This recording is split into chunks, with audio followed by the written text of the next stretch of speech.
खास जड़ी बूटियों से बना पेट सफा आयुर्वेदिक चूर्ण। आज ही ले आएं। पेट सफा पहली रात से ही असर दिखाता है और इसकी आदत भी नहीं पड़ती। पेट सफा, हर रोग दफा।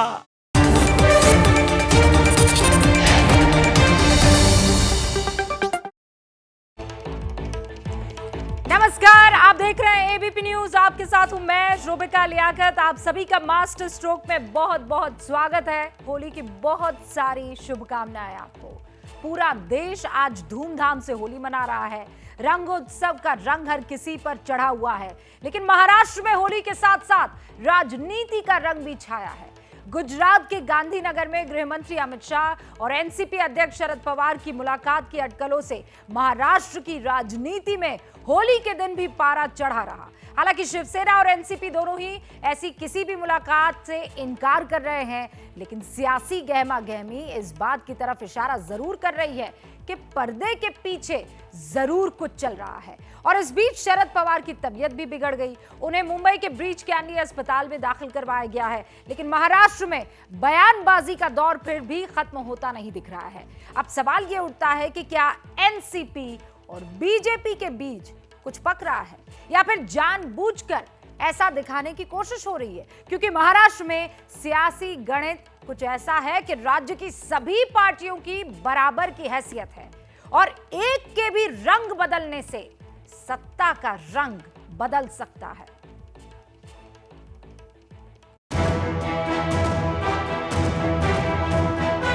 शरद पवार जी और प्रफुल्ल पटेल जी दोनों तो ये सब चीजें सार्वजनिक नहीं होती। किसी भी प्रकार की कोई मुलाकात ही नहीं हुई। राजनीति में कोई भी बात छिपती नहीं, ना गुप्त होती। अमितबाई जो निर्णय करतील, आमचे जगत प्रकाश नड्डा जो निर्णय करतील, आमचे मोदीजी निर्णय करतील, तो आम्हा सगळ्यांना मान्यच असेल आमच्या पक्षामध्ये। होली के मौके पर देश भर में रंग बरस रहा है, लेकिन महाराष्ट्र में रंग बदलने की राजनीति। वैसे होली के मौके पर ऐसा पहली बार नहीं हो रहा है।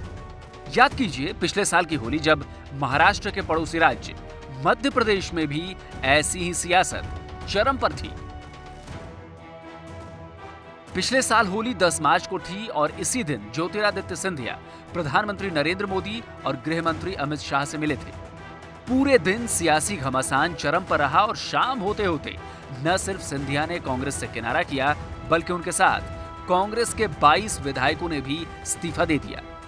अगले दिन सिंधिया के गले में भगवा फटका नजर आया और कमलनाथ की सरकार गिर गई। इस साल होली में ऐसी ही उथल पुथल महाराष्ट्र में मची है। अमित शाह और शरद पवार की गुपचुप मुलाकात की खबर ने उद्धव सरकार की नींद ठीक वैसे ही उड़ा रखी है जैसी पिछले साल कमलनाथ सरकार की उड़ी थी।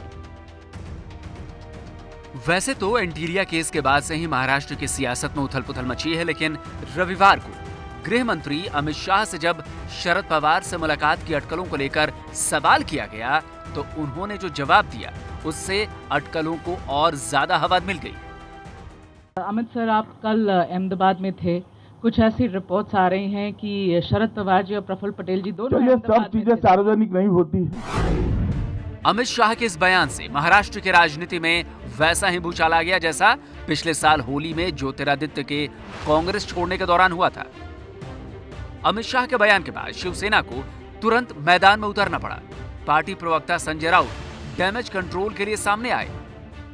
शरद पवार साहब को अगर मिलना है अमित शाह जी को, और अमित शाह जी को शरद पवार साहब को मिलना है, तो उसमें कोई, मुझे लगता नहीं कोई गलत बात उसमें राजनीति है या और कुछ हो रहा है, पक रहा है, खिचड़ी पक रहा है, या राजनीति में कोई भी बात छिपती नहीं, ना गुप्त होती है। महाविकास आघाडीला काहीही धोका नाही। 100% महाविकास आघाडी पूर्ण ताकदीनं काम करते हैं। संजय राउत ने पहली प्रतिक्रिया में भले ही कहा हो कि अमित शाह और शरद पवार की मुलाकात से कोई फर्क नहीं पड़ता, लेकिन कुछ घंटों के बाद ही उन्हें इस मुलाकात को खारिज करना ही पड़ा। अपने ट्वीट में संजय राउत ने कहा, अमित शाह और शरद पवार के बीच कोई मुलाकात नहीं हुई, ये यकीन से कह रहा हूं। अब अफवाह के रंगों को कहीं ना कहीं विराम लगाने की जरूरत है, क्योंकि इससे हाथ में कुछ नहीं लगने वाला। मुलाकात का मामला सीधे तौर पर शरद पवार से जुड़ा है, इसलिए एनसीपी भी पर्दे के पीछे नहीं रह सकती थी। उसके नेता भी मुलाकात की अटकलों को पूरी तरह से खारिज कर रहे हैं। दिल्ली में पत्रकारों ने अमित शाह जी से सवाल पूछा, उन्होंने उसे टालकर एक कन्फ्यूजन क्रिएट करने का काम किया। किसी भी प्रकार की कोई मुलाकात ही नहीं हुई। अगर मुलाकात नहीं हुई तो चर्चा करने का सवाल ही नहीं उठता। So there is no reason to talk about all these unnecessary things at this stage. As far as the government is concerned, the MVA government is absolutely stable under the leadership of Shri Uddhav Thackeray. Pawar और शाह की मुलाकात हुई या नहीं, इसका सच भले ही सामने ना आ रहा हो, लेकिन अटकलों से ही महाराष्ट्र में सियासी उथल पुथल की आहट तेज हो गई है। एनसीपी और शिवसेना मुलाकात की खबरों को खारिज कर रहे हैं, तो बीजेपी इसे हवा देने में जुटी है। तुम्हाला काही भूमिका म्हणजे उद्या काही वेगळी भूमिका घेतली समजा भाजपने राष्ट्रवादीसोबत जाण्याची किंवा काय, तुम्हाला ती मान्य असेल का? अमितभाई जो निर्णय करतील, आमचे जगतप्रकाश नड्डा जो निर्णय करतील, आमचे मोदीजी निर्णय करतील, तो आम्हाला सगळ्यांना मान्यच असेल आमच्या पक्षामध्ये। हे नवीन काय ठरवलं तुम्ही असलं म्हणण्याची पद्धत नाही। महाराष्ट्र में उठे इस तूफान के बीच ही शरद पवार की तबीयत बिगड़ने की बात भी सामने आ गई। पेट में तकलीफ होने पर उन्हें मुंबई के ब्रीच कैंडी अस्पताल ले जाया गया। इसके बारे में जानकारी एनसीपी नेता नवाब मलिक ने दी। पवार साहब को गॉल ब्लैडर में तकलीफ है, जिसके लिए उन्हें ब्रिज कैंडी अस्पताल में जांच के लिए ले जाया गया। सारी जांच होने के बाद ये डायग्नोस हुआ है कि उन्हें गॉल ब्लैडर का स्टोन है। 31 मार्च को ब्रिज कैंडी में उन्हें भर्ती कराया जाएगा। उसके बाद एंडोस्कोपी करने के बाद उनका ऑपरेशन किया जाएगा। लगभग 10-15 दिन उन्हें हॉस्पिटलाइज रहना पड़ेगा। पवार की तबीयत बिगड़ते ही केंद्रीय स्वास्थ्य मंत्री हर्षवर्धन ने फोन करके उनका हालचाल जाना, तो देवेंद्र फडणवीस ने भी एक ट्वीट कर उनके सेहतमंद होने की कामना की। फडणवीस ने ट्वीट में लिखा, शरद पवार जी की तबीयत बिगड़ने की खबर मिली, हम उनके जल्द स्वस्थ होने की कामना करते हैं। अब बीजेपी और एनसीपी में कोई खिचड़ी पक रही है या फिर इस अटकल को हवा देकर कुछ और सियासी मोहरे चले जा रहे हैं, इसका जवाब मिलने में कुछ वक्त और लग सकता है। लेकिन अटकलें तो हैं, और अटकलों की शुरुआत कैसे हुई ये समझना आपके लिए बहुत अब जरूरी हो जाता है। दरअसल शुक्रवार शाम को शरद पवार और प्रफुल्ल पटेल अहमदाबाद पहुंचे। अहमदाबाद से शरद पवार और प्रफुल्ल पटेल सीधे गांधीनगर गए। खबरें ये आई कि गांधीनगर में पवार और पटेल की मुलाकात किसी बड़े व्यापारिक घराने से जुड़े एक शख्स से हुई है। हालांकि ये मुलाकात गुप्त रही। इस गुप्त मुलाकात की अटकलों के बीच खबर यह आई कि शरद पवार के अहमदाबाद पहुंचने के 1.5 घंटे बाद अमित शाह भी अहमदाबाद पहुंचे, जिसके बाद गांधीनगर में हुई इस आवाजाही से सियासी पारा चढ़ने लगा। और इस बीच अमित शाह ने एक प्रेस कॉन्फ्रेंस की, जिसमें उनसे गांधीनगर की हुई इस गुप्त मुलाकात से जुड़ा एक सवाल पूछा गया, और उसके बाद उन्होंने मुस्कुराते हुए कहा कि सब कुछ सार्वजनिक नहीं किया जाता। इसके बाद तो महाराष्ट्र की सियासत का पारा आसमान पर पहुंच गया। गांधीनगर में क्या हुआ, कौन किससे मिला, क्यों मिला, इन सभी सवालों का जवाब सामने आने से पहले ही महाराष्ट्र में सियासी उठापटक की अफवाह गर्म होने लगी। इसकी एक बड़ी वजह महाराष्ट्र का सियासी समीकरण भी है। महाराष्ट्र विधानसभा में 288 सीटें हैं। इस तरह बहुमत के लिए 145 सीटों की जरूरत है। इस वक्त बीजेपी के पास 105 सीटें, जबकि एनसीपी के पास 54, शिवसेना के पास 56, कांग्रेस के पास 44 और अन्य 29 विधायक हैं। ऐसे में अगर एनसीपी महाविकास अघाड़ी से अलग होकर बीजेपी के पास जाती है तो इनके पास 159 सीटें हो जाएंगी और सरकार आसानी से बन जाएगी। अमित शाह और शरद पवार की मुलाकात की अटकलों से महाराष्ट्र में सियासी पारा नहीं चढ़ा है। अनिल देशमुख को लेकर एनसीपी और शिवसेना के बीच जारी कोल्ड वार भी इसकी एक वजह है। पवार और शाह की मुलाकात से पहले सामना में छपे एक आर्टिकल में अनिल देशमुख को एक्सीडेंटल होम मिनिस्टर बताया गया, जिसको लेकर भी दोनों पार्टियों के बीच खूब बयानबाजी हुई। इससे इतना तो साफ है कि महाराष्ट्र की सियासत में पर्दे के पीछे बहुत कुछ चल रहा है और पर्दा हटने पर बड़ा धमाका हो सकता है।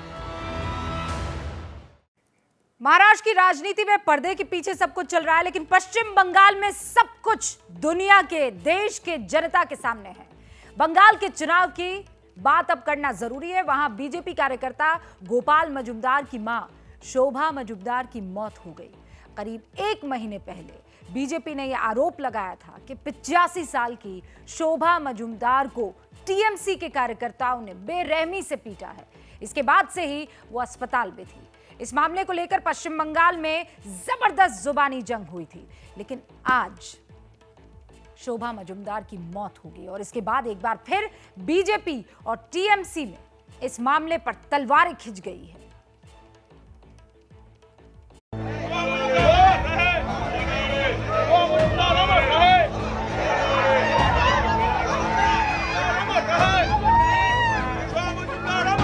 पश्चिम बंगाल के चुनाव में हो रही राजनीतिक हिंसा के बीच आज बीजेपी कार्यकर्ता गोपाल मजुमदार की बुजुर्ग मां की मौत पर नई सियासत शुरू हो गई है। करीब 1 महीने पहले 85 साल की शोभा मजुमदार की इन तस्वीरों ने सबको विचलित किया था। तब बीजेपी ने आरोप लगाया था कि टीएमसी समर्थकों ने बीजेपी कार्यकर्ता गोपाल मजुमदार के घर घुसकर उन पर और उनकी बूढ़ी मां पर हमला किया। बीजेपी ने इस घटना को मुद्दा बनाकर मुख्यमंत्री ममता बनर्जी को घेरने की कोशिश भी की थी। आज उसी बुजुर्ग महिला के निधन पर बीजेपी एक बार फिर हमलावर हो गई। बीजेपी अध्यक्ष जेपी नड्डा ने इस पर ट्वीट किया, शोभा मजुमदार जी की आत्मा को शांति मिले। उन्हें अपनी जान इसलिए गंवानी पड़ी क्योंकि उनका बेटा बीजेपी कार्यकर्ता है। उनके बलिदान को हमेशा याद रखा जाएगा। वो बंगाल की मां और बेटी थीं। बीजेपी मां बेटियों की सुरक्षा के लिए संघर्ष जारी रखेगी। गृह मंत्री अमित शाह ने भी बीजेपी के झंडे में लिपटे शोभा मजुमदार के पार्थिव शरीर की तस्वीर पोस्ट की। बंगाल की बेटी शोभा मजुमदार जी के निधन से बेहद दुखी हूं, जिन्हें टीएमसी के गुंडों ने बेरहमी से मारा था। उनके परिवार का दर्द और जख्म लंबे वक्त तक ममता दीदी को परेशान करेगा। शोभा मजुमदार की मौत पर बीजेपी का हमला सिर्फ ट्वीट के जरिए ही नहीं हुआ।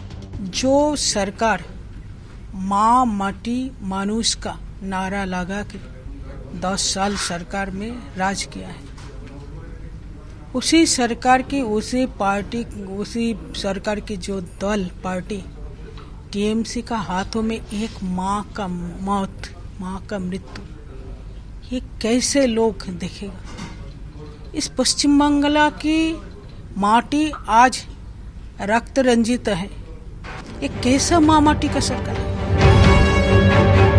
बीजेपी की तरफ से हो रहे इन हमलों पर ममता बनर्जी ने भी पलटवार किया।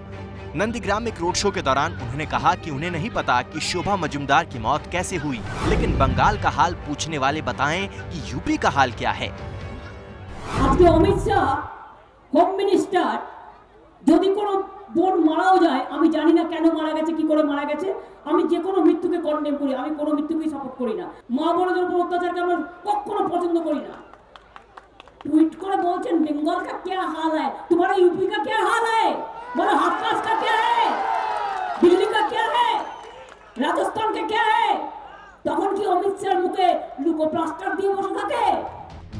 बीजेपी कार्यकर्ता गोपाल मजुमदार की मां शोभा मजुमदार पर पिछले महीने हुए कथित हमले को लेकर भी अलग अलग बयान आए थे।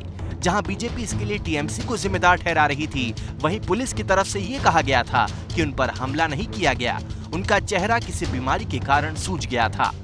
हालांकि उसके बाद से ही वो अस्पताल में भर्ती थीं और आज सुबह उनका निधन होने के बाद टीएमसी की तरफ से ये सफाई दी गई कि उनकी मौत का झड़प से कोई लेना देना नहीं है। I am very sorry about her death, but her death had nothing to do with the incidence of altercation between her son Gopal and the Trinamool Congress worker. लेकिन टीएमसी के सफाई के बावजूद बीजेपी इस मुद्दे को लेकर आक्रामक है। आज शोभा मजुमदार के घर के बाहर बीजेपी कार्यकर्ताओं की खासी भीड़ थी। उनमें से कुछ ब्लैक रिबन लगाकर अपना विरोध जता रहे थे। जाहिर है इस चुनाव में बंगाल की बेटी का नारा देने वाली ममता बनर्जी को एक बुजुर्ग मां की मौत पर तीखे सवालों का सामना करना होगा। पश्चिम बंगाल में होली के दिन भी सियासत का रंग जरा भी फीका नहीं पड़ा। आपने देखा सियासी संग्राम यहां आज भी चरम पर रहा। पश्चिम बंगाल के सबसे बड़े चुनावी अखाड़े यानी नंदीग्राम में आज बीजेपी उम्मीदवार शुभेंदु अधिकारी की गाड़ी पर हमला हुआ। यह हमला उस वक्त हुआ जब वो नंदीग्राम में अपने चुनावी अभियान से लौट रहे थे। शुभेंदु पर जो हमला हुआ उसकी चपेट में कुछ पत्रकार भी आए। हालांकि पुलिस और अर्धसैनिक बल हमला होते हुए एक्शन में आ गए। कोई बड़ी वारदात को अंजाम ये लोग नहीं दे पाए जो वहां पर हमला कर रहे थे। बीजेपी ने हमले के लिए टीएमसी पर आरोप लगाया है। उधर नंदीग्राम में एक रैली में ममता बनर्जी ने शुभेंदु अधिकारी पर हमला बोला। ममता ने कहा कि शुभेंदु यहां मनमानी कर रहे हैं, लेकिन वो शेर की तरह जवाब देंगी।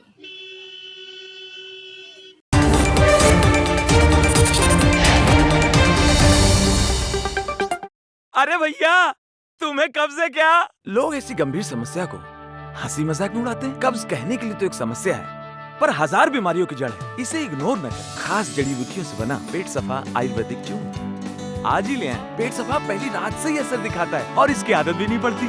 पेट सफा, हर रोग दफा।